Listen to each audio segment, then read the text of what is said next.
പരിസ്ഥിതി സംരക്ഷണത്തിനായി യുവതലമുറ മുന്നോട്ട് വരണമെന്ന് മുൻ DGP ജേക്കബ് തോമസ്. ദേശീയതയാണ് ലഹരി എന്ന ആശയം യുവതലമുറയിൽ എത്തേണ്ടത് അനിവാര്യമാണ്.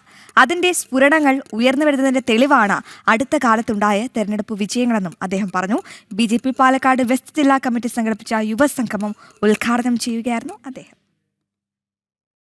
ദേശീയതയാണ് ലഹരി എന്ന മുദ്രാവാക്യം ഉയർത്തിപ്പിടിച്ചാണ് BJP പാലക്കാട് വെസ്റ്റ് ജില്ലാ കമ്മിറ്റി യുവസംഗമം സംഘടിപ്പിച്ചത്. മുൻ DGP ജേക്കബ് തോമസ് പരിപാടി ഉദ്ഘാടനം ചെയ്തു. ദേശീയതയാണ് ലഹരി എന്ന ആശയം യുവതലമുറയിൽ എത്തേണ്ടത് അനിവാര്യമാണ്. അതിന്റെ സ്ഫുരണങ്ങൾ ഉയർന്നു വരുന്നതിന്റെ തെളിവാണ് അടുത്ത കാലത്തുണ്ടായ തെരഞ്ഞെടുപ്പ് വിജയങ്ങളെന്നും അദ്ദേഹം പറഞ്ഞു.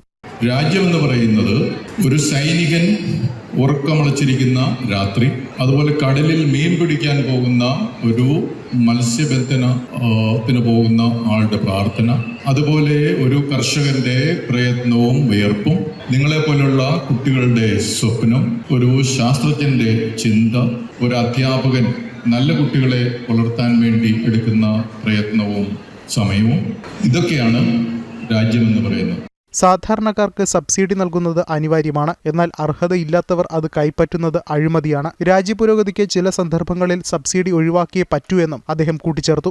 രാജ്യത്തിന്റെ ഭൂപടമാണോ രാജ്യം? തീർച്ചയായിട്ടും അല്ല. അത് രാജ്യത്തിന്റെ ഭൂപടം മാത്രമാണ്. ഇനി ആ ഭൂപടത്തില് നമ്മുടെ 28 സംസ്ഥാനങ്ങളുടെയും അടയാളപ്പെടുത്തിയ സംസ്ഥാനങ്ങളുടെ പേര് എഴുതി പല നിറങ്ങളൊക്കെ കൊടുത്ത് അതിന്റെ ഓരോ തലസ്ഥാനവും ഏതാണെന്നുള്ളൊരു ബ്ലാക്ക് ഡോട്ടും കൊടുത്തു കഴിഞ്ഞാലും നമുക്ക് അടുത്തൊരു സംസ്ഥാനങ്ങളുടെ ഭൂപടം കിട്ടും.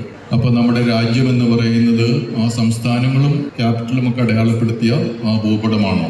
10,000 യുവതി-യുവാക്കളെ ചേർത്തുകൊണ്ടുള്ള യൂത്ത് ബ്രിഗേഡ് രൂപീകരണ സമ്മേളനം കൂടിയായിരുന്നു യുവസംഗമം. BJP ജില്ലാധ്യക്ഷൻ P വേണുഗോപാലൻ അധ്യക്ഷത വഹിച്ചു. ചടങ്ങിൽ SSLC, +2 വിദ്യാർത്ഥികളെ അനുമോദിച്ചു. BJP മുൻ ജില്ലാ പ്രസിഡന്റ് KM ഹരിദാസ്, മേഖലാ ജനറൽ സെക്രട്ടറി T ശങ്കരൻകുട്ടി, ജില്ലാ ജനറൽ സെക്രട്ടറിമാരായ EP നന്ദകുമാർ, B മനോജ് തുടങ്ങിയവർ സംസാരിച്ചു. ജനം, പാലക്കാട്.